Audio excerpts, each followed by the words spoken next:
some talented and amazing women, phenomenal women. I am just amazing. You are.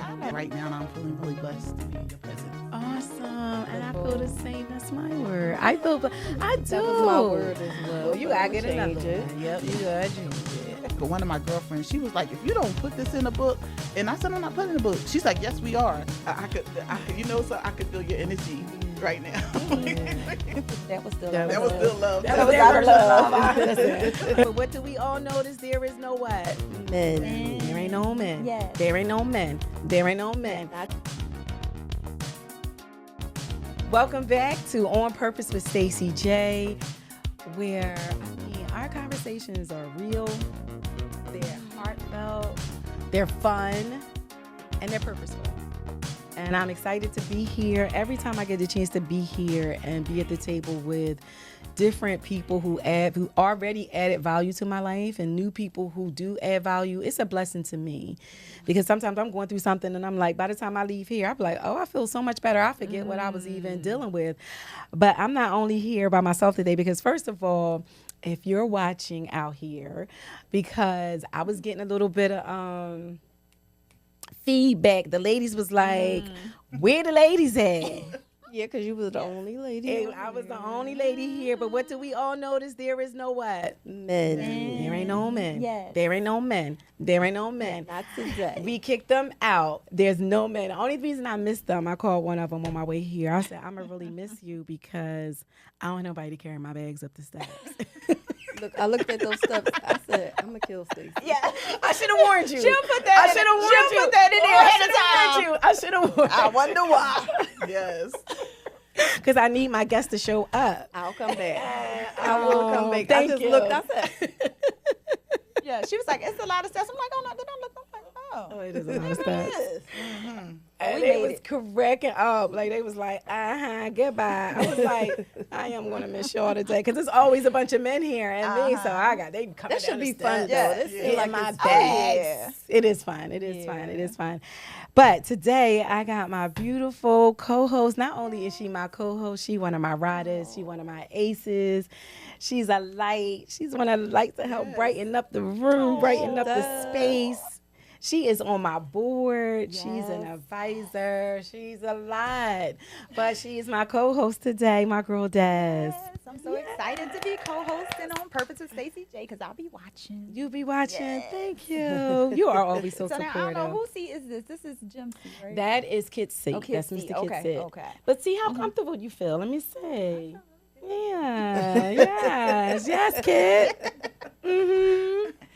And he's really busy right now too, so we might need you to come back. And anytime. that's Josie's seat. You can sit there anytime you want. He's always on the verge of being fired, so that's I don't know. always That an seat, available that seat might not be a good seat to be in. I was going to say, don't come over here. Dad. No, that's my guy. That's my guy. He ain't going nowhere. We're bringing in a good energy to all the seats. Yes, So no, we appreciate We the would guys, though. we would never get rid of Mr. JJ at all. So let's jump right into this. We got some beautiful guests with us today. Some talented and amazing women, phenomenal women. I got the opportunity to meet in two different types of settings, and there was a connection with both right away.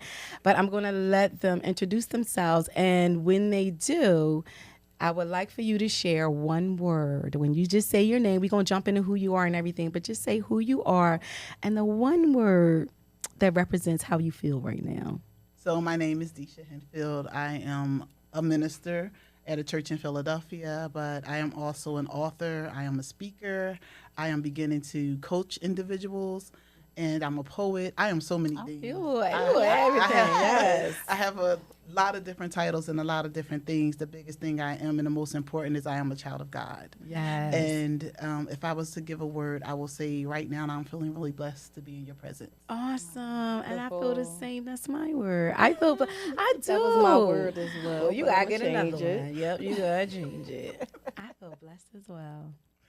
Come on, ma'am. I'm on the far right. Okay. I am Crystal Veney. I am a case manager. I am an author. I am a grandmother. I am just amazing. You Yes. are. I know that's Yes, right, you are. Crystal. Yes, you are. And you know what makes both of you amazing is the ability to freely pour into the lives of other people and even people that you may not even know very well and be the light. Like, it's nothing like being the light. And I think sometimes we don't know how bright our light is shining because, like Des and I talked about one night we did the Car Chronicle, is that the light illuminates out that way. Yeah. So sometimes we don't even realize the difference that we're making when we walk in a room and the light that we bring with us. And that's what you ladies all do. And that's what we were talking about earlier with some of the other ladies. It's such a blessing. And you don't even realize you're doing because it's so it. natural. It's like you're just moving through life. You're doing whatever, and not even realizing all of the lives that you've touched along the way because you're not thinking of it that way. Right. You're not doing anything for anything in return. You're just being you. Exactly. And it's such a blessing to other people, which in turn blesses you to be a blessing. Yeah. So, yeah. But why do you think that is? Why do you think it's so easy for us to do that, to just do it? Is there a return? Is there ROI for you? And that's the question. I don't know because listening to Des, someone said to me, and just, men, you think men be flirting. One guy said he recognized me because I stand out in every room he see me in. You and do. I was like, huh? So when he said that, I thought he was being flirtatious. But to hear a lot of other people say, when you walk in a room, you really just stand out. Yes, you do, do. Crystal. So, and I just try to be me.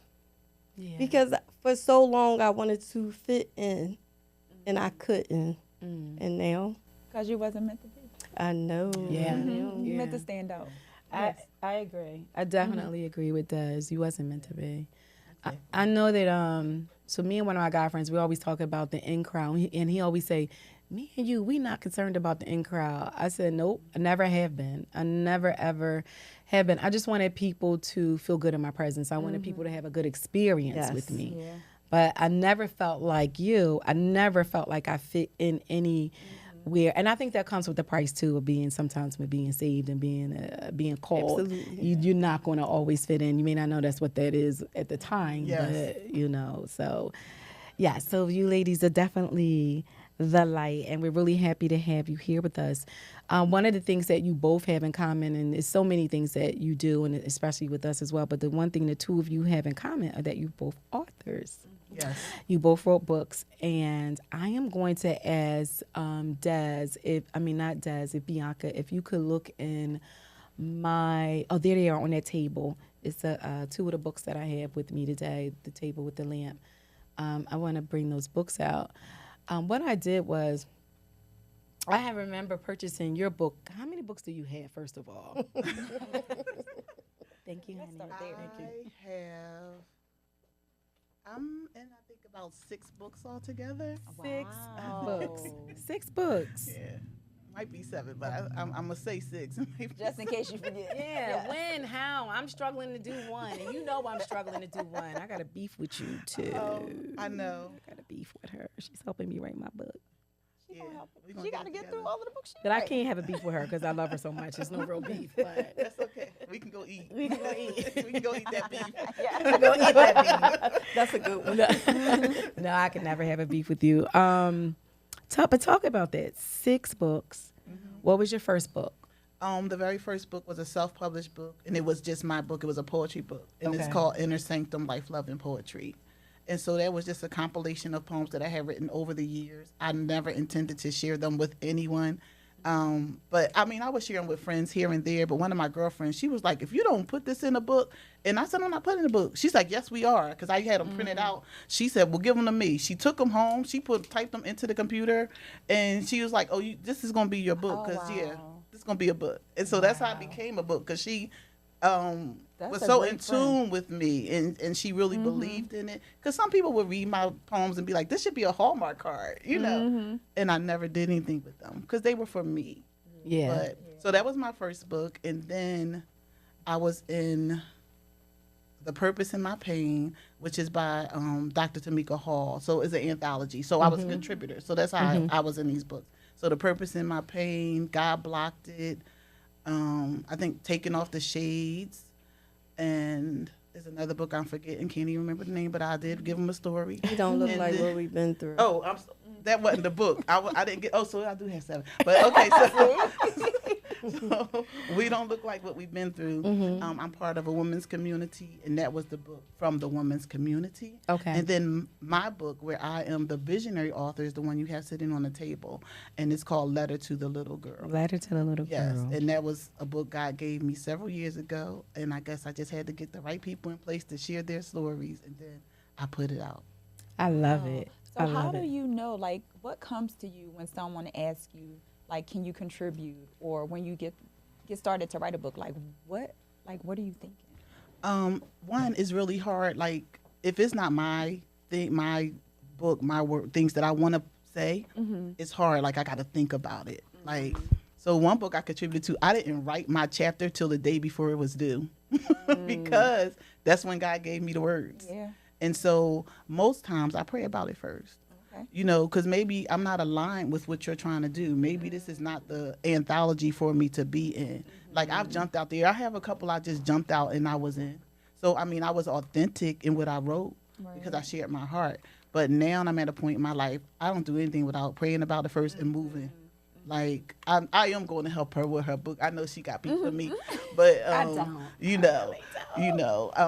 try to be aligned with the Lord and the things that He wants me to do, because I really have a heart for people, and I really want to see people heal at the root. Yeah. Because it starts at the root. Yes. Yeah.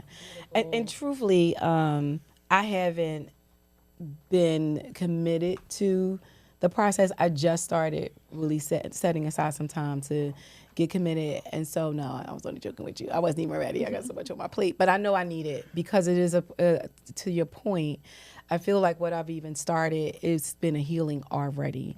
But I also understand, and you both can talk to me about that, and then we're going to talk a little bit about what you're doing too, is how careful you have to be when you decide to write pieces of your story or write your whole story, because you could be opening up some wounds that you already felt like were healed, or there may be some things that you realize, oh, I wasn't healed like I thought I was from that. Exactly. Yes, that really happens a lot when people write. I'll say, for letter to the little girl. One of the co-authors that was supposed to be the book, she ended up not submitting her story. She called me and let me know it became too heavy for her. And so my reaction was, let me pray for you. It's okay. Because she was scared. She was scared to even tell me she wasn't going to submit the chapter. And I was like, no, I care about you. Yeah. It's not about this book. Right. And let me pray for you. We're going to pray about this and, like that. Because you are opening up wounds. Also, a lot of times when you're writing stories, even if it's your story and your truth, you may be concerned about who may be hurt by what you share. And so you got to be, mindful of that. But don't ever let that stop you from getting what you need, because it's not about the people, it's about you. Yeah. When you're writing for healing purposes. Yeah. And I know I had a very traumatic experience in my early years. And it was an abusive situation. And one thing I loved about my experiences afterwards and where I am on my journey now, I forgave the person, and they actually, not that I needed it, but I kind of needed it. They gave me permission. Like, they were okay, because I do care about them still. I know what happened in the past. That was whatever things they were carrying that trickled into our situation. But I know them to be a good person, and that's not who they are today. And they gave permission. It's your story. And I will be gracious when I do tell my story. Yes. Because I never want to hurt someone else in my healing process. I don't want to be a part of hurting someone else. Yes. And that's a good way to think about that. Yeah. That's very considerate of you. Thank you. I know, because I know we don't have to. I know that we don't have to, because it's our story. But yeah, Y'all gonna work so good together. Oh, that's why I know I'm ready. I gotta be ready when I'm ready. That's why I was only joking, because I gotta be ready when I work with her. But so Chris and I had this book. I bought Letter to the Little Girl when you had the event. No, I bought it before that. Did I buy it I when we think had the so. speaking engagement Yeah, together? That's when you bought it. I bought the That's book. when you You and I, she and I had a speaking engagement together, and that's for the first time that we met. But we were going to meet anyway because she was already scheduled to do our event. Yeah, for the brunch. Yes, to do the brunch. And so I got a chance to get the book then. I started reading it then, and then I didn't even realize, it's so crazy, I didn't even realize that you were in the book as well. I was focused on my girl. And then I didn't realize my other girl was in it. And so you dropped off both books to me. And so I started your book. And girl, I got to get some more of your books. But her book, it started out like hitting the heart. Yeah. And I love the transparency and the authenticity of your writing, because you went right into the story. And I want you to share a little bit about your journey that led you to the woman that you are today, and I would like for you to do the same. So I'm able to talk about it now, but my journey, even with wanting to write the book, was when I was going through some traumatic experiences. Mm-hmm. And I was like, I kept writing on paper. And somebody just said, why don't you just write a book? I said, if I want to write a book, I'm going to tell my story. Like, that's what we do now with Refuel Her, is tell everything authentically. Mm-hmm. That's what T stands for me. I created that. And in my book, I told everything authentically because that was my story. Yes. So talk to me about this T-shirt that you have on. Oh, I didn't think you was going to recognize Girl, soon as you walked in, I recognized it, and I love this. I know it's an amazing story. Oh, I love this. You got to tell the people about this shirt that you have on. If they can't see it up close enough. I don't. I'll stand up. Just talk to us about it. It's a welfare card and some food stamps. I see it. I want her to tell that story. I was cleaning out my drawer, and I still have every ID that I ever had. I still have every certificate that I have, but this stood out because it still is a brand new card. I was 18, blocked my social security number out, but a lot of people don't know what this is. And for me, I feel like this is growth because this is where I was. Hair, a mess, everything. Now, what is that your ID to get your food stamps? Yes, you get your food stamps and your 102.50. Mm-hmm. So how do you remember the amount? Because I had them. I had them. I was on food stamps for a while. My mother had a fit though, because she told me, you better not go down there. And I was like, okay. Use my girlfriend's address and everything. That's right. When she found out she had a fit, but I remember it was 102.50 when you had one child. When you get one child, it's 215. No, I had one child. 158. Because listen, because at my job, is we had to know the numbers by. Oh, so do you know? So wait, I was getting one. So it was 158 with one child. Okay, so I thought it was the 102.50. Okay, so it was 158. 102. Well, no, maybe it went higher. It was 102. It was 102.50 for one person, 215 for two people, 358 for three people, and 403 for four. No, that's because that was just from my job. I know I had 516 for five. And what's funny, I ended up working at one of the exchanges later on and being a person that So the story, and actually the story behind it and why I call it growth, is because I was on welfare. I lived in PHA. I had those things, but I felt like that's a crucial time in my life when I didn't have. Mm-hmm. I was homeless from age 18 till I got my place at 19. So when you don't live on your own, you're homeless. Yeah. So the 4 days that I literally was homeless, me and my son, it was a Monday, Tuesday, Wednesday, Thursday. Then that Friday came, I was in a teenage parent program, and it was raining harder than I was crying. Wow. No, I think I was crying harder than it was raining. Wow. And these two ladies came and found me. And it's so crazy because I get along with everybody. They knew where I was. And they was like, Miss Peggy looking for you. And she was the head of like housing. Mm-hmm. She had an apartment for me and my son. Oh, awesome. Wow.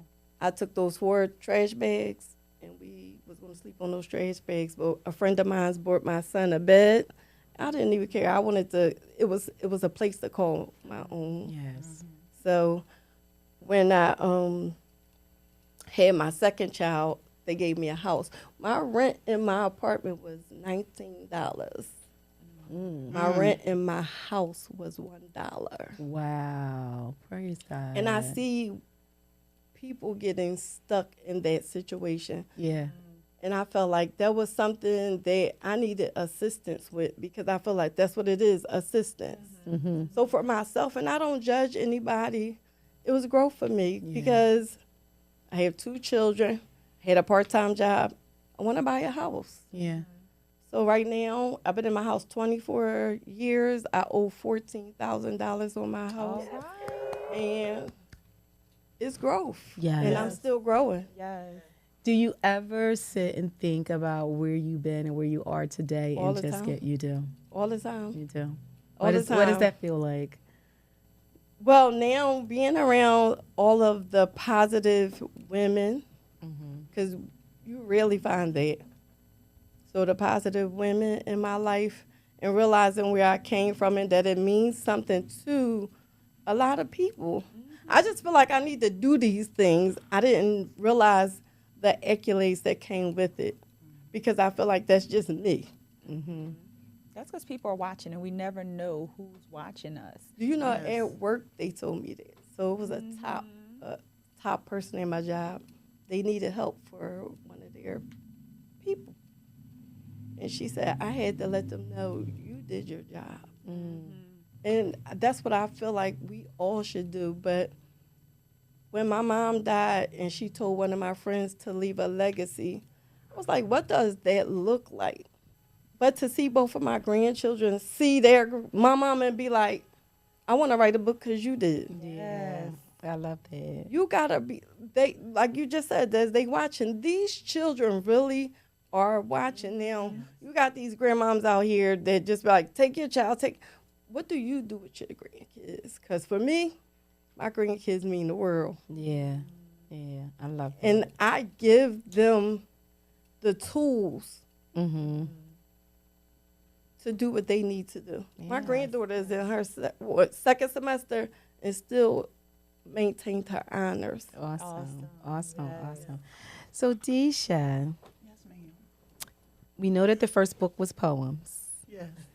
Which book would you say really speaks to who Desha is, or the parts of your journey that kind of tug at your heart the most? You have 7 books, but which one is that one that just? Well, because the other books I contributed to, all of them are a part of me. Because I just contributed one chapter. The whole book is not mine. But it would be Letter to the Little Girl, because that was a God-ordained book. That was something God gave to me. And in that book, I affirmed little Desha. I've read that in your book. Yeah. You said that. You said something like that, right? Yeah. Yeah. Because, like I said, in every book, in one book I talked about forgiveness. I'm also an MST survivor. If you don't know what that means, that's military sexual trauma. Wow. So very sorry. Yeah. I forgave. I'll never see those people again. Praise God. I hope I don't. But I forgave them. I had to, in order for me to begin my healing journey, or else I wouldn't even still be standing here. Yeah. I lived in depression for over 30 years. And you would never know it, because I raised 2 children depressed. My children done got the world from me. You would never know it, right? But I think Letter to the Little Girl means so much to me. One, I dedicated the book to a lady, and she passed. I wanted her to be in the book, and she passed away before she could be in the book. So the dedication page is for her, right? Okay. But then my story is affirming little Desha, because I always needed affirmation, to be affirmed from somebody. Like, I've always been seeking something. I don't anymore, because I know how to affirm myself and speak over myself, right? And so I don't look for that from my parents anymore. I love both my parents, but my mom, it was a lot with my mom. But even with that, I still love my mom, because the Bible says, honor thy father and thy mother so your days will be long, okay? And so, but I always struggle with not feeling worthy, not feeling good enough. I said to somebody the other day, I said, when people read my resume or talk about me, matter of fact, it was your cousin Tamika. I was on the phone with her, and I was she was like, well, who are you, or what is it you about? And I was reading that, telling her, about my job, because I was in the federal government at a very high level in the federal government, a Black woman, and I rose to that place. I got it by the muscle. Nobody gave me nothing because I didn't know anybody in my job, right? And then, and I talked about my life, and I thought about like all the places I've been, all the jobs I've had, all the people I've spoken to. And when sometimes I'll introduce myself to someone and they be like, oh my God, like da da da, I still don't feel that. And I'm not crying on your podcast. You can't but don't be putting limitations on my podcast. I still don't. I'm being honest here because I talk transparency. That's what I teach in these classes we give.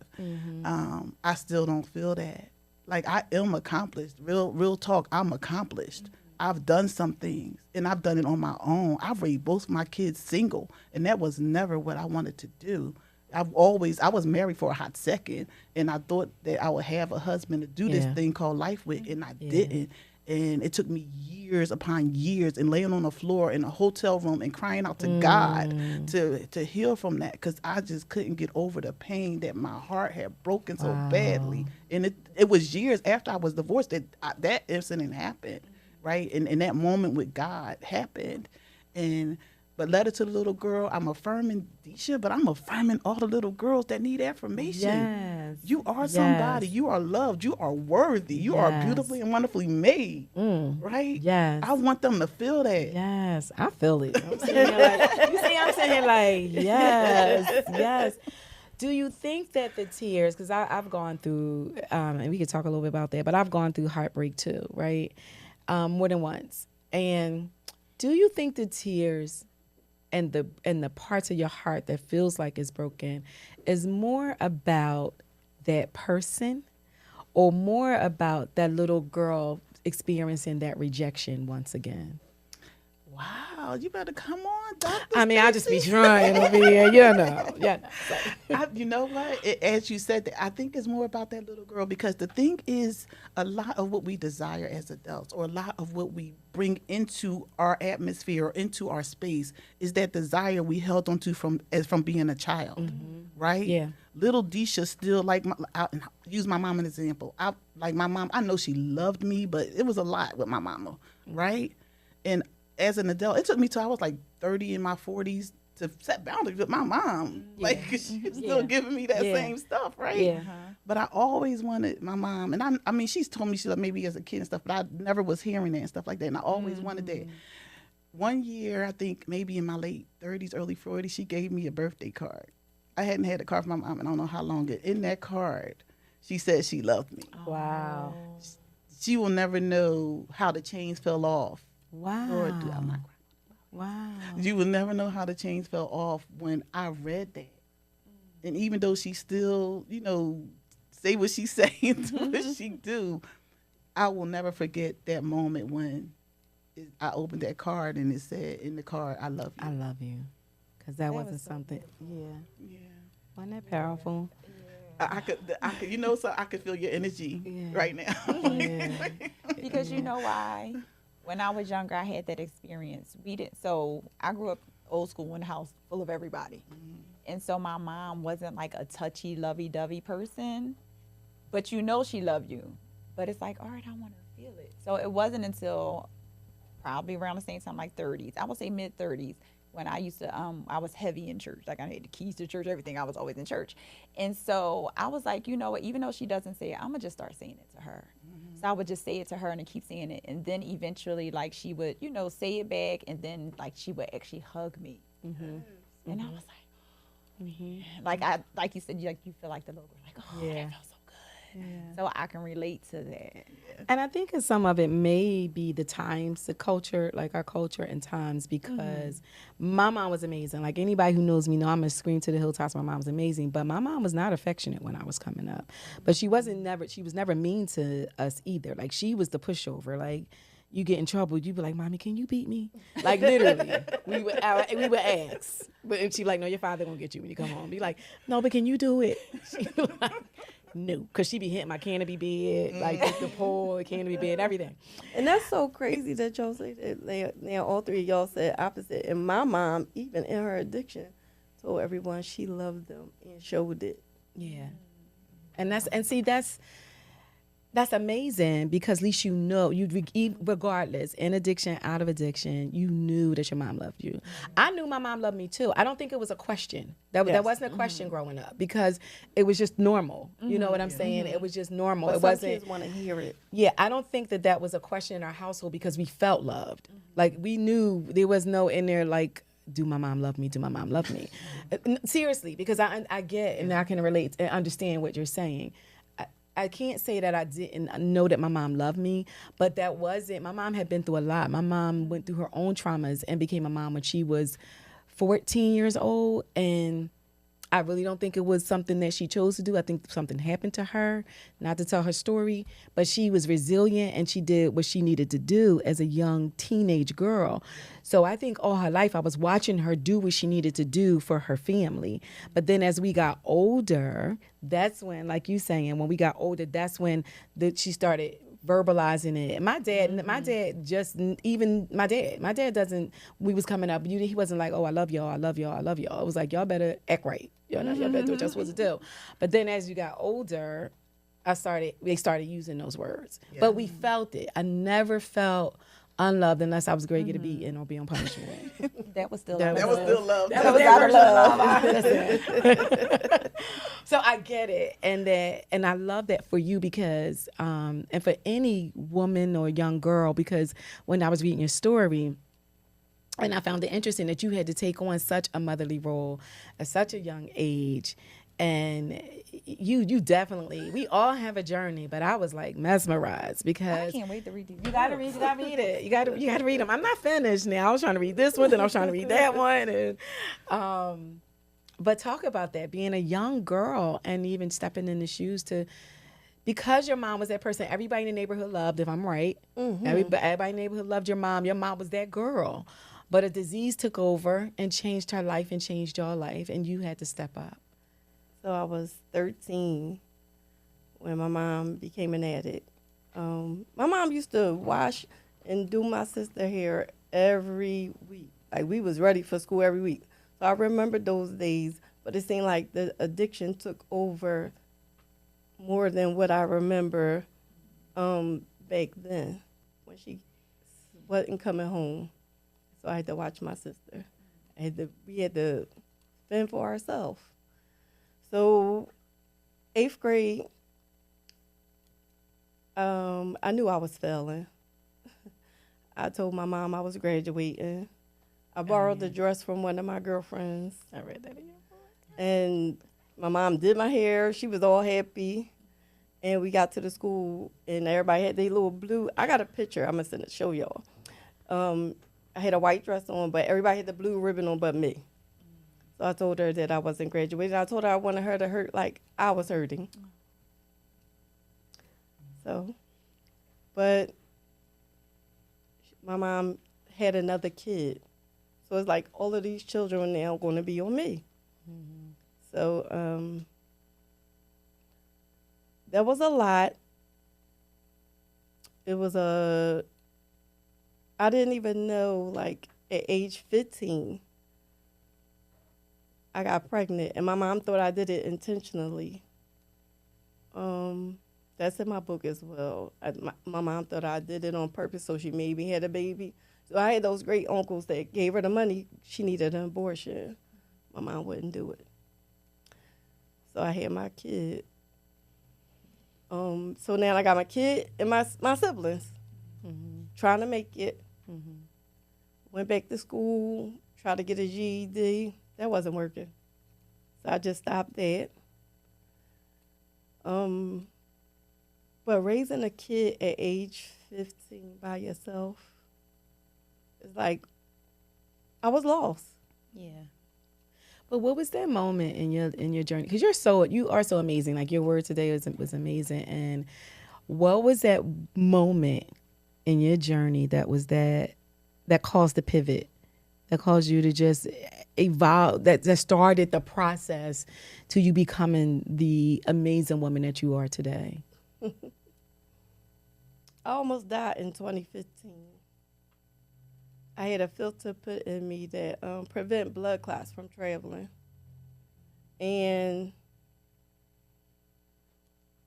2008, they put the filter in me. It was taken off the market January 2009. I didn't know until March 2015.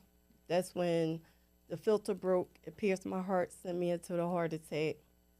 And the filter lodged all through my body. So I laid on the table for 4 hours. So one piece didn't come out. So I got a stent in my heart, and I have a piece of metal lodged in my lung this big. To date? Yes. I'm trying not to Do what you need to know. We praise God. No, we praise God. No, because God told me to shine, and I didn't understand what he meant. He said, I need you to shine. So I said, what is shine? He said, say healing is natural emotions. I need you to take a deep breath, and I need you to breathe, but I also need you to shine. So I was like, what does that mean? So I thought I was going to be rich because I got this metal in me. I wanted to open up the recovery house because of the drugs. I thought all of those things was going to happen. But when God told me to take a deep breath and breathe, I was like, the light bulb went off like, wow. He gave me all of these breaths to breathe. And I have this metal in me. It's people that's dead. It was 32 of us. Some people are dead. Some people are walking around with oxygen. Some people do not have a lung. And I'm sitting here breathing, talking, and shining in front of you ladies, like seriously. And that was hard, so the evolvement didn't even come until, I'm going to say, May 2019, when I got my divorce papers in the mail. Because that was a hard time for me. Mm-hmm. I should have been in a crazy house.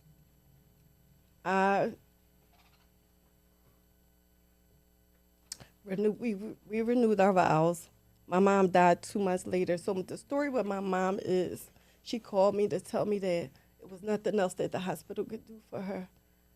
And she wanted to go somewhere else.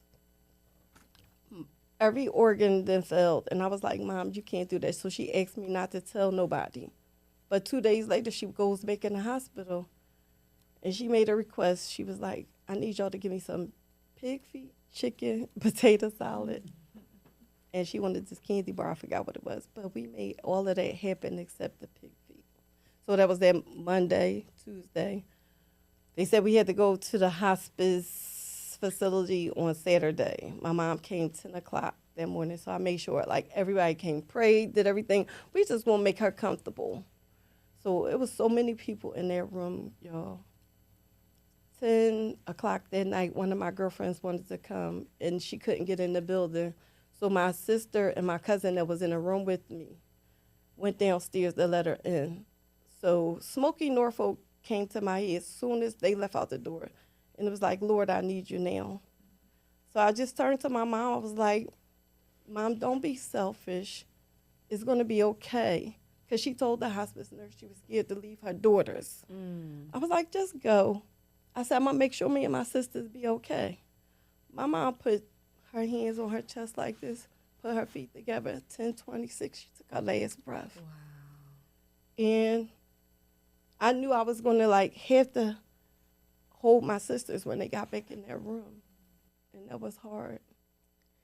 But the powerful thing in it was knowing that she had trauma.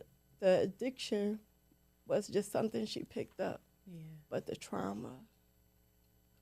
Yeah. First of all, thank you for sharing all of that. And thank you for your vulnerability. We really do appreciate it. Thank you for your vulnerability. And with everything that you both have gone through, and the amazing and dynamic and phenomenal women that you both are, would you say that when you think about your journey and just even in the little bit that you shared with us today, do you think those situations led you to purpose? I'll say for me, I think that God doesn't waste your pain. So there is purpose in your pain. And so, yeah, I think that everything that I have gone through, everything that I'm still going to go through is purposeful and that's why I tell people to tell their story, because you never know what somebody is going through. That is the truth. You never know. That is you the don't know how truth. your story is going to connect That's something right. for them, because they'll see you made it through and they'll begin to believe that they can make it through too. Very true. Very true. Thank you. Thank you. So for me, my son, my oldest son, like we grew up together. We 16 years apart. And he said to me, Mom, he lost you, you didn't lose him. He said, my daughter needs you, my brother needs you. He said, but most of all, I need you. Yes.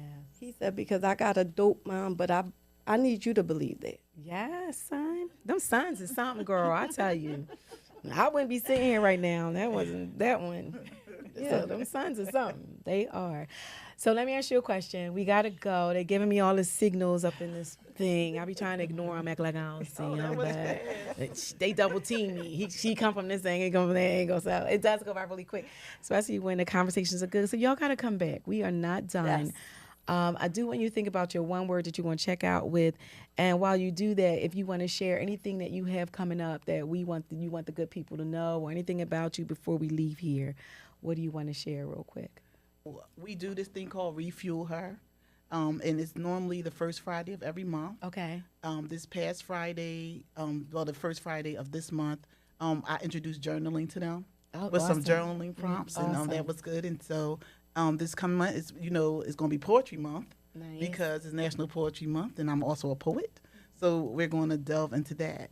And outside of that, I have a poetry book that'll be coming out in April as well, and it's called Beautiful Pain. Beautiful Pain. And I have decided to do Letter to the Little Girl too. But that will not be till the end of the year, but I'll be putting out fillers for that. Love that. I love that. How can people reach you? They can reach me on social media. On Instagram, I am Desha_speaks. And on my website is www.deshahenfield.com. And on Facebook, it's just my name, is Desha Henfield. Love it. What word you checking out with us today? Let me see. What word am I going to check out with? Yes. Extraordinary. Extraordinary. That you are, ma'am. That you are. That you are. it. And this experience with you guys has been that too. So anything you have coming up, Miss Crystal, did you want to leave with the people real quick? Deisha said it all. She said it all. Okay. But I am thinking about my Sis You Got This Too, TOO. Sis, you got this too. TOO. Let me tell you, you both have really, like, I got to keep it together. I don't have no other choice over here.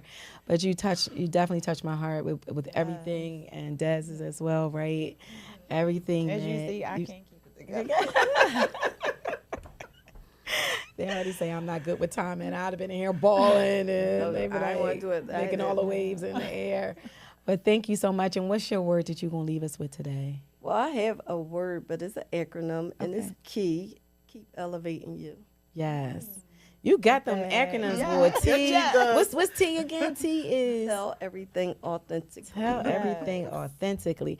Well, Daz, what do you think? This was a good This one, was right? amazing, yes. Yes. I didn't know what to expect. I sure didn't expect to be in here crying. I know, right? I'm like, I'm messing my lashes and everything. But no, it's definitely worth it. And especially because, like you said, you never know what other people are going through. And there's always, like, you're going to reach so many people just by sharing your story. You're sharing them in the books. You're sharing them here. You're sharing them in a room full of people. So I absolutely appreciate y'all being vulnerable, being open. And thank you for having me here in this moment right now. I'm blessed that you're here. I'm very blessed that you're here. It's all just it's all like what was Lakeisha's last word? Alignment. Yes. It's all aligned. Yes. Like we Yes, that's the definitely truth. we definitely are aligned. So thank you, ladies. You definitely have to come back. You see, it wasn't hard to get here. A couple of reschedules, but it happened. Only live 15 minutes away. All right, so you definitely got to come back. So thank you, ladies, so much. It's such a blessing. Thank you, Des. And so we're just going to sign off now. See you guys the next time.